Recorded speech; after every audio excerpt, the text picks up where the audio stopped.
Students, welcome to my channel mathematics studies. आज हम special function and integral transformation की book का chapter number 9 का एक्सरसाइज 9.2 का लेक्चर 2 देखेंगे। देखिए क्या है इसके अंदर, हमारी सेकंड एक्सरसाइज के अंदर क्या चल रहा है। फोरियर ट्रांसफॉर्म चल रही है।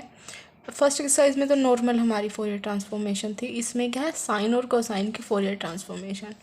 फर्स्ट हमने लेक्चर के अंदर कुछ क्वेश्चंस किए थे, थोड़े वो रिडक्शन फॉर्मूलाज वगैरह किए थे, वो आपको बागी होंगे। अब हम करते हैं नेक्स्ट क्वेश्चन।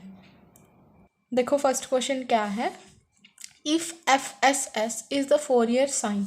इसका मतलब क्या होता था, अगर नीचे एस है तो इसके कि मतलब वो फोरियर साइन ट्रांसफॉर्म है किसकी, एफ ऑफ एक्स की, फोरियर साइन ट्रांसफॉर्म है। Then prove that the Fourier sine transform of F of x by a is a f s a x. मतलब अब हमें ये तो पता है कि जो एफ ऑफ एक्स की फोरियर साइन ट्रांसफॉर्म ये है, लेकिन अभी हमें प्रूव क्या करना है कि f of x by a की फोरियर साइन ट्रांसफॉर्म ये हो जाए, ये हमें प्रूव करना है।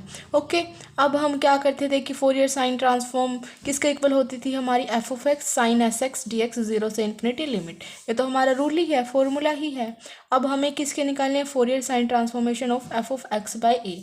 तो हम क्या लिख देंगे, जैसे यहाँ पे अगर हमारा f of x by a होगा तो इसकी जगह f of x by a आ जाएगा, तो हमारा आ गया zero to infinity f of x by a sine S x d x. उसके बाद हम क्या करते हैं, हमेशा ही जो ये वाला फंक्शन होता है उसको सोल्व मतलब सिंपल बनाने की कोशिश करते हैं। तो हमेशा इसको क्या कर देते हैं, टी पुट करते ही फिर हम पूरी की पूरी जो इक्वेशन है उसको टी की फॉर्म में कन्वर्ट कर देंगे।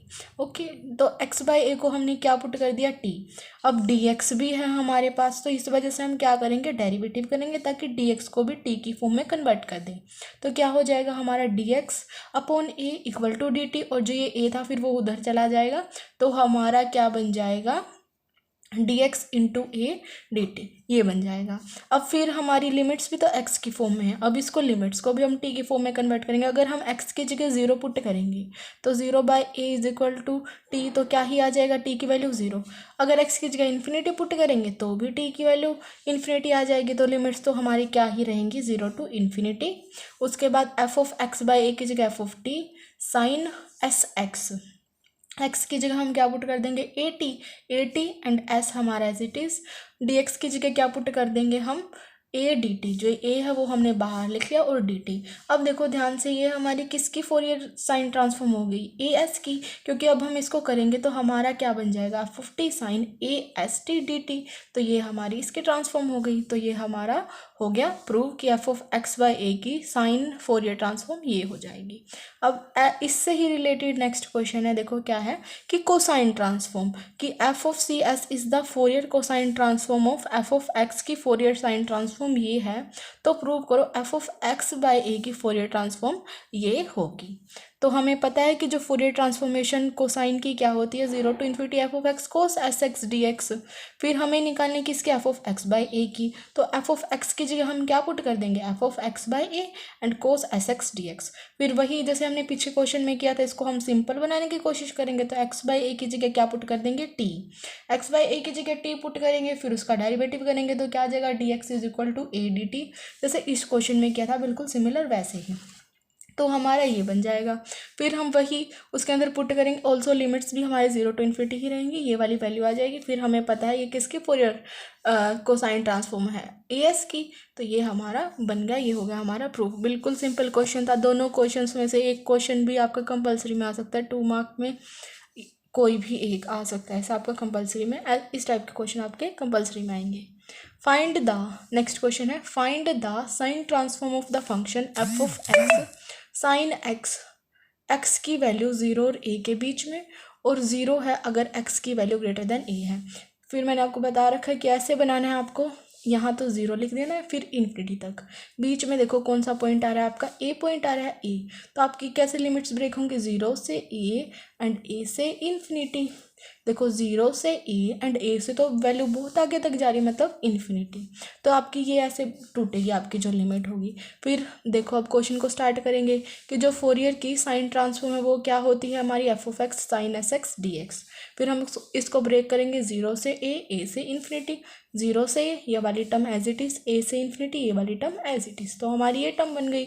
अब ज़ीरो से ए, फिर देखो इन्होंने क्या कर दिया कि एफ एक्स की वैल्यू जब 0 a के बीच में है तो उसकी वैल्यू क्या है हमारी साइन एक्स, तो यहाँ साइन एक्स पुट कर दिया, साइन एक्स डी एक्स। जब हमारी a से इन्फिनिटी तक है तो एफ ऑफ एक्स की वैल्यू क्या है 0 है, तो इधर 0 पुट कर दिया और 0 इंटू समथिंग तो 0, तो ये वाली टर्म 0 बन गई और ये हमारा क्या हो गया sine x sine S x d x. अब देखो अब हमें इसका इंटीग्रेशन करना है। अब अगर हमें इसका इंटीग्रेशन करना है तो नॉर्मल तो इसका इंटीग्रेशन हो नहीं सकता, तो हम फॉर्मूलाज वगैरह का यूज़ करेंगे। तो हमने क्या किया, इसकी मल्टीप्लाई 2 से मल्टीप्लाई कर दी और 2 से ही इसको क्या कर दिया डिवाइड कर दिया। अब हमें पता है 2 साइन ए साइन बी का फॉर्मूला हमारा क्या होगा cos A minus B minus of cos A plus B. तो इस फॉर्मूले को हम इसके अंदर यूज़ करेंगे। देखो 1/2 0 से ए लिमिट कोस ऑफ, यहाँ देखो ऐसे है ना ये 1x sign of S x, जहाँ तो ये हम इसको ऐसे लिख सकते हैं कि sine of a minus b मतलब x माइनस एस एक्स, आप ये लगा दो, ये लिख दिया हमने cos of x minus s x. उसके बाद इसमें से x कॉमन ले लिया तो क्या बन गया हमारा 1 माइनस एस एक्स, ऐसे बन गया माइनस ऑफ कोस। फिर क्या है प्लस करना है इसको, तो हमारा क्या हो जाएगा यहाँ 1 plus S into x d x. अब हम इसका नॉर्मल इंटीग्रेशन जैसे हमें करना होता है वैसे हम कर सकते हैं, क्योंकि अब ये एक टर्म बिल्कुल कोस के अलग से बन गई है, एक दूसरी भी कोस के अलग से बन गई है, तो हम इसका क्या कर देंगे इंटीग्रेशन।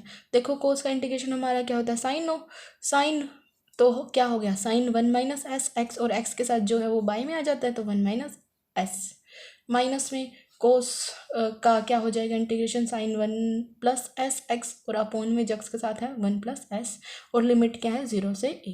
उसके बाद अब हम इसके अंदर लिमिट पुट कर देंगे, x की जगह a पुट कर देंगे, इधर भी x की जगह a पुट कर देंगे तो हमारी ये टर्म आ जाएंगी। फिर हमें पता अगर x की जगह 0 पुट किया तो साइन 0 0, इसके अंदर भी साइन 0 0, तो ये वाली टर्म तो हमारी माइनस ऑफ 0 ही रहेगी। एंड फिर आप इसको एक बार अलग से लिख देना और यही हमारा क्या हो जाएगा आंसर हो जाएगा। बिल्कुल इजी क्वेश्चन है। कई आपके जो क्वेश्चंस आएंगे बल्कि इसी टाइप के क्वेश्चन आएंगे जो नॉर्मल इजी वाले क्वेश्चन है कि x की बीच में दे रखी है वैल्यू 0 और a के बीच में फिर ग्रेटर देन a है, जो फर्स्ट एक्सरसाइज में भी कुछ कुछ आपके ऐसे क्वेश्चंस थे। ये वाले क्वेश्चंस आपके ज़्यादा आते हैं एग्जाम में बजाय कि जो टफ वाले हैं। अब देखो नेक्स्ट क्वेश्चन क्या है, find the Fourier cosine transform of this and deduce the sign transform of this. क्या है हमें किसकी फोरियर कोसाइन ट्रांसफॉर्म निकालनी है इसकी और फिर जो इसका आंसर आएगा उसी से डिड्यूस करनी है साइन ट्रांसफॉर्म ऑफ इसकी। ठीक है, तो पहले तो हमें क्या निकालना है Fourier cosine transform of 1/1 plus x square. तो फोरियर कोसाइन ट्रांसफॉर्म क्या होती है हमारी f of x cos S x d x, मतलब अगर हमें Fourier of cosine transform of S निकालनी है तो वो किसके इक्वल होती है 0 से infinity f of x cos S x d x की इक्वल होती है ना।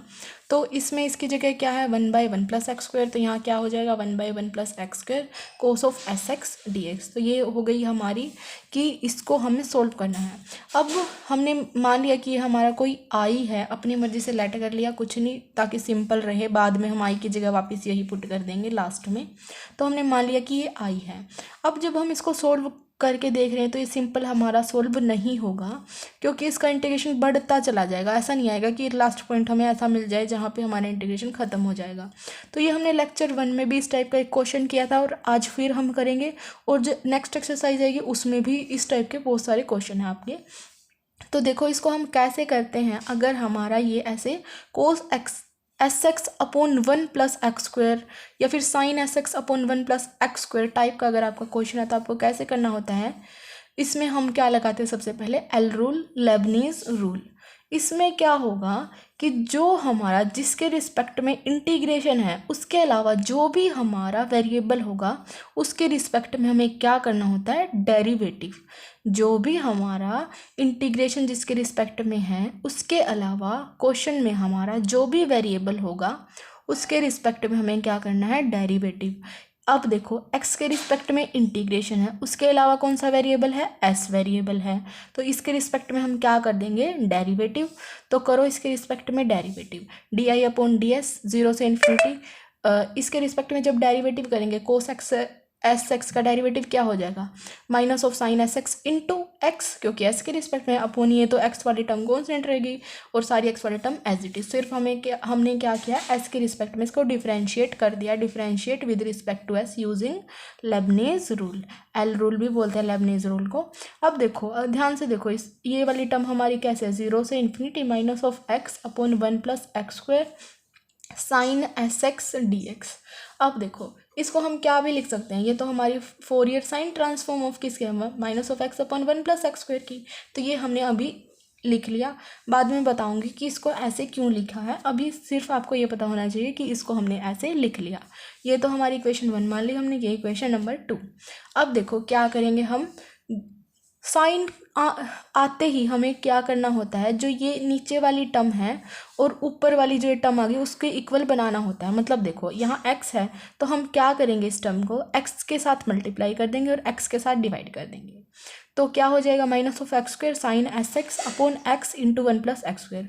अब नीचे क्या है, इसके साथ 1 प्लस भी ऐड है, तो हम क्या करेंगे, इसमें 1 ऐड कर देंगे, 1 सब्ट्रैक्ट कर देंगे, माइनस बाहर लिख लिया, 1 plus x square minus of 1 sine S x x 1 plus x square.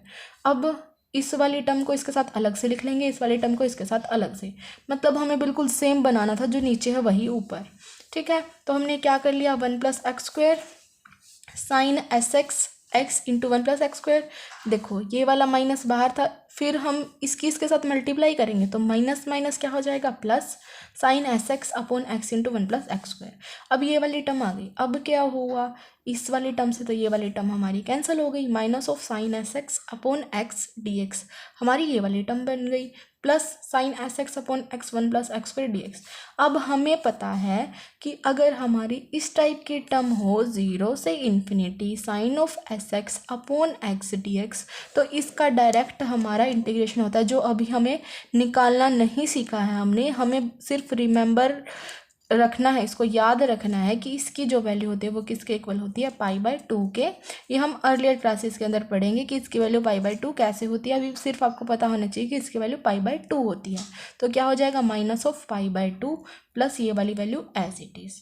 अब फिर हम क्या करेंगे, इसका एक बार और फिर से s के रिस्पेक्ट में ही क्या कर देंगे, डेरिवेटिव कर देंगे। देखो फिर हम इसका जो s के रिस्पेक्ट में डेरिवेटिव करेंगे तो इसका यहाँ पे तो क्या आ जाएगा, 0 साइन ऑफ एस एक्स का हमारा क्या हो जाएगा, cos of S x into x upon x into 1 plus x square D x, मतलब हमारी ये वाली टर्म बन जाएगी। तो क्या हो गया, D square I upon D S square is equal to cos X से X cancel, cos of S x upon 1 plus x square D x. अब देखो आप बोलोगे कि फर्स्ट टाइम तो हमने डेरिवेटिव कर दिया क्योंकि हमें पता था कि इसकी वैल्यू आएगी और वो हम पुट कर देंगे।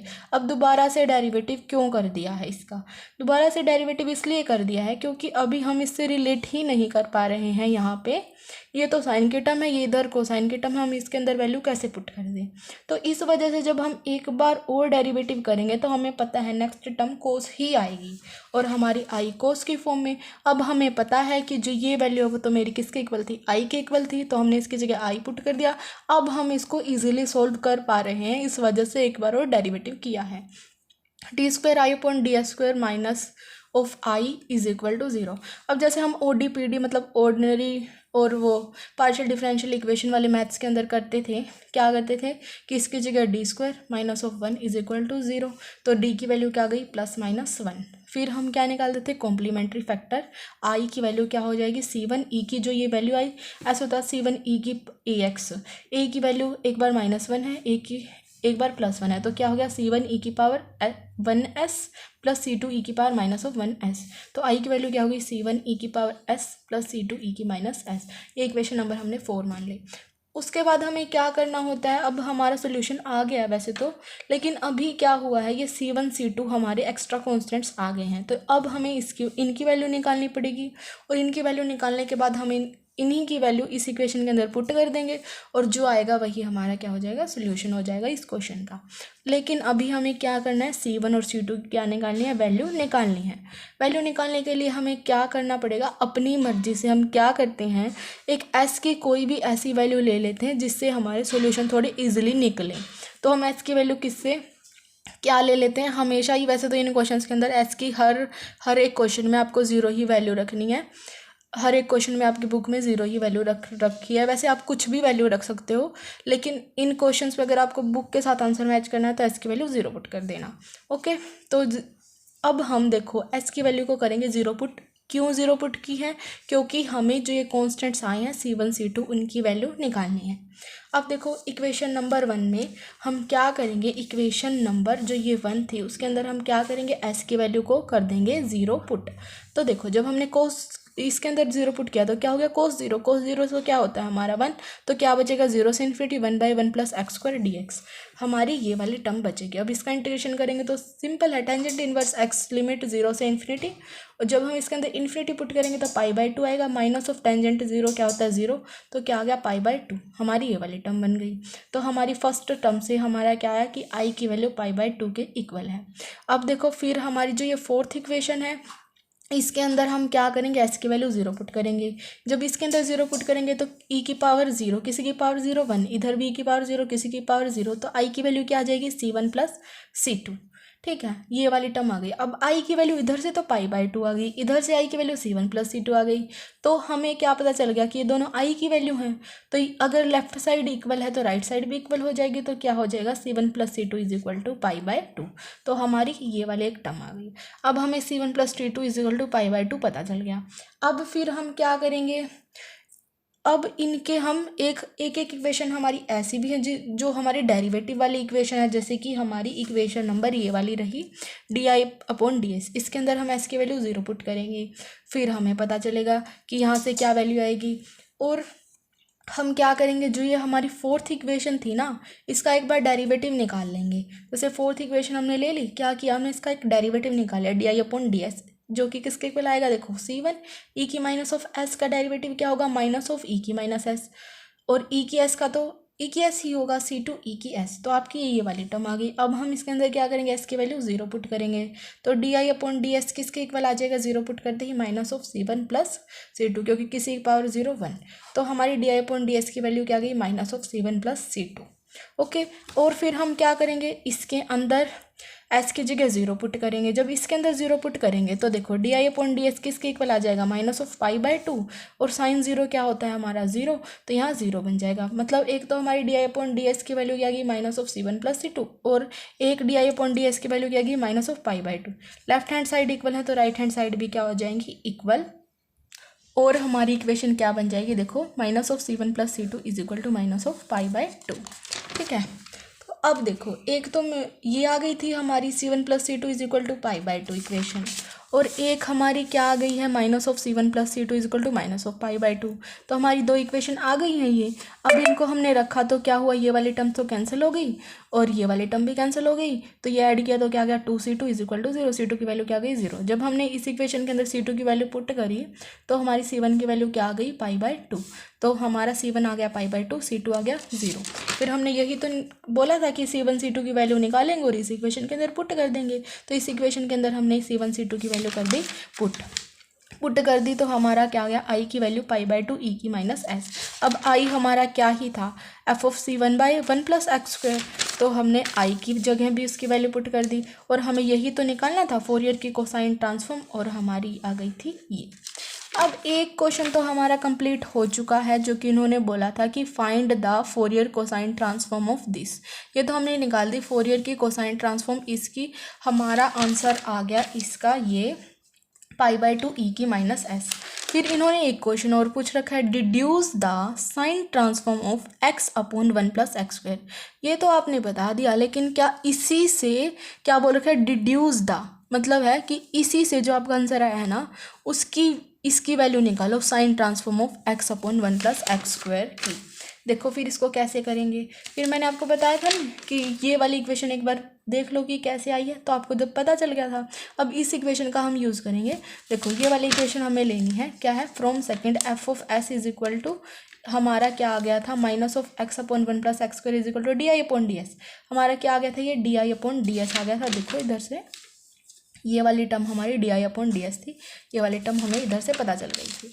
ओके, अब देखो आई की वैल्यू हमारी क्या आई है, ये आई है π/2 e की माइनस ऑफ एस, ये हमने पुट कर दी और फिर हम और d/ds हमने बाहर रख लिया। अब इसका x के रिस्पेक्ट में हम क्या कर देंगे, डेरिवेटिव क्या आ जाएगा, माइनस ऑफ π/2 e की माइनस एस। तो हमारी फोरियर को साइन की ट्रांसफॉर्म क्या आ गई, माइनस ऑफ π/2 e की माइनस एस। तो लेकिन हमें निकालने किसकी है, x/1 + x² की। तो हमने क्या किया, इधर से और इधर से ये माइनस कर दिए कैंसिल। तो हमारी f(x/1 + x² की वैल्यू क्या आ गई, π/2 e की minus s. And this is our required solution. कुछ नहीं है, इस टाइप के क्वेश्चंस में एक दो आप करोगे, ट्राई करोगे, एक बार और देख लेना, अगर आपको समझ ना आए तो बिल्कुल इजीली आपके सिंपल सॉल्व हो जाएंगे। देखो नेक्स्ट क्वेश्चन और लास्ट क्वेश्चन है इस एक्सरसाइज का। देखो क्या होगा ये, find the Fourier sign and cosine transform of the function x की पावर m-1। देखो क्या बोला इन्होंने कि फोरियर साइन और कोसाइन ट्रांसफॉर्म बताओ x की पावर m-1 की फोरियर साइन और कोसाइन ट्रांसफॉर्म बताओ। इस एक्सरसाइज में तो हमें क्या ही बताना है, फोरियर साइन और कोसाइन ट्रांसफॉर्म ही बतानी है। तो देखो हमारा f(x) क्या दे दिया, x की पावर m-1। हमें क्या निकालना है, Fourier sine transform of f(x) and Fourier cosine transform of f(x). और f(x) क्या है हमारा, x की पावर m-1। तो क्या होता है हमारा फोरियर साइन की ट्रांसफॉर्म, 0 से infinity f(x) sign sx dx। f(x) की वैल्यू क्या है, x की पावर m-1, तो x की power m-1 sign sx dx। और कोस में सिर्फ साइन की जगह कोस आ जाता है, बाकी टर्म एज इट इज़ होती है। तो हमें ये वाली वैल्यूज निकालनी है। इसके लिए हम क्या करेंगे, सबसे पहले हम ये ले लेंगे, लेट कर लो कि 0 से इन्फिनिटी x की पावर m-1 e की minus of iota sx dx। अब ये हमने लेट क्यों किया आपको बाद में पता चलेगा। अभी ये देखो कि आपने लेट कर लिया है 0 से इन्फिनिटी x की पावर m-1 e की power minus of iota sx dx। बाद में बिल्कुल आपको इजीली ध्यान रह जाएगा कि ये सही क्यों पुट किया है। फिर हमें क्या करना होता है, हमेशा जो भी हमारी अलग सी हमें मुश्किल से टर्म लग रही होती है उसको हम क्या करते हैं, सिंपल बनाने की कोशिश करते हैं। तो इस वजह से हम क्या करेंगे, आयोटा sx को क्या कर देंगे, पुट y, अपनी मर्जी से कर देंगे पुट। x की वैल्यू क्या आ गई, y/आयोटा s। फिर हमें दिख रहा है कि dx भी है x की फॉर्म में, अब पूरी टर्म को y की फॉर्म में कन्वर्ट कर रहे हैं तो इसको भी करेंगे। तो हमने क्या कर दिया, डिफ्रेंशिएट कर दिया। तो dx = dy/आयोटा s। फिर हमारी लिमिट्स भी x की हैं, तो जब हम x की जगह 0 पुट करेंगे तो y भी मेरा 0 आ जाएगा। x की जगह इन्फिनिटी पुट करेंगे तो y भी मेरा इन्फिनिटी आ जाएगा, मतलब लिमिट्स तो मेरी रहेंगी 0 से इन्फिनिटी। उसके बाद x की जगह हमें क्या पुट करना है, y/आयोटा s, y/आयोटा x की पावर m-1 e की power minus of y dx की जगह dy/आयोटा s। तो हमारी ये वाली टर्म आ गई। अब देखो इसको जब हम करेंगे तो हमारा क्या बनेगा, 0 से इन्फिनिटी y की पावर m-1/आयोटा s की पावर m-1 और एक ही आयोटा s की पावर 1, तो +1, क्योंकि बेस सेम हो तो पावर ऐड हो जाती है ना, तो नीचे वाली पावर हमने ऐड कर दी, e की माइनस ऑफ y dy। अब ये -1 से +1 कैंसिल और हमारी ये वाली टर्म आ गई।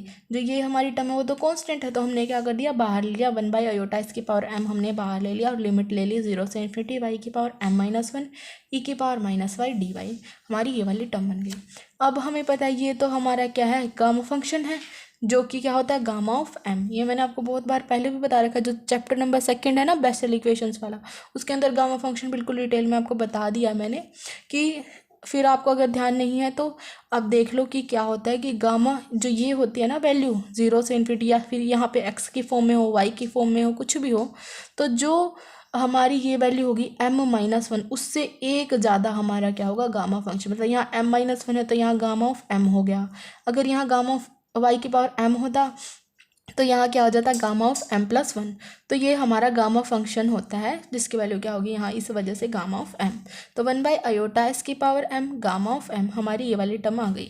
अब हमारा क्या चल रहा था, ये वाली टर्म हमने स्टार्टिंग करी थी और इसके इक्वल आ गई थी, तो हमने लिख दिया कि ये वाली टर्म इसके इक्वल आ गई थी। आयोटा ऑफ s की पावर m है ना, तो आयोटा की पावर m अलग से लिख दिया, s की पावर m अलग से लिख दिया, गामा ऑफ m, हमारी ये वाली टर्म आ गई। उसके बाद हमें पता है ई की पावर अयोटा थीटा किसके इक्वल होता है, cos theta plus iota sine theta, और ई की पावर माइनस अयोटा थीटा किसके इक्वल होता है, cos theta minus iota sine theta. इधर बस क्या है, थीटा की जगह एस एक्स है, तो हमारा क्या हो जाएगा, cos S X minus iota sine S X. तो हमने इसकी जगह ये वैल्यू पुट कर दी 0 से इन्फिनिटी एक्स की पावर एम माइनस 1, और ये वैल्यू पुट कर दी D X gamma of M upon S M, और जो ये अयोटा है ऊपर अगर हम लेके जाएंगे तो इसकी जो पावर माइनस में जाएगी, तो माइनस ऑफ एम।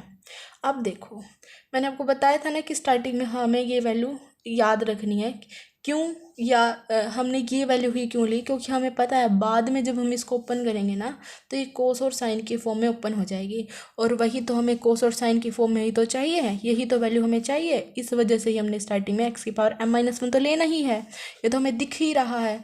और साथ में क्या लिया था, ई की माइनस ऑफ अयोटा एक्स, क्योंकि बाद में ये साइन और कोस की फॉर्म में ओपन हो जाती है, इस वजह से हमने ये वाली वैल्यू ली थी। और देखो यहाँ पे ओपन भी हो गई। अब ये क्या होगा, gamma of M upon S m into iota की पावर माइनस ऑफ एम। अब हमारा यहाँ तक हो गया सोल्व। अब हम क्या करेंगे नेक्स्ट, अयोटा को हम क्या लिख सकते हैं, ये आपने एडवांस कैलकुलस की बुक में बहुत करा है, या फिर कैलकुलस की बुक में भी मिल सकता है आपको, एडवांस कैलकुलस की बुक में भी, दोनों में ही किया आपने कि ये अयोटा को हम क्या लिख सकते हैं, cos of pi by 2 plus aorta of sine pi by 2, ये लिख सकते हैं हम इसको। अगर आप लिख दो और फिर आपको पता ना चले कि यह वैल्यू ठीक भी लिखी है या नहीं, तो पुट करके देख लो। देखो कोस पाई बाय 2 की वैल्यू कितनी होती है 0, plus iota sine pi by 2 की वैल्यू कितनी होती है 1, तो क्या आ गया, सोल्व करने के बाद अयोटा ही आ गया। इसका मतलब आपकी वैल्यू आपने सही पुट की है। तो क्या होगा, cos pi by 2 plus iota sine by 2 की पावर माइनस ऑफ एम। तो नेक्स्ट स्टेप आपका ये होगा।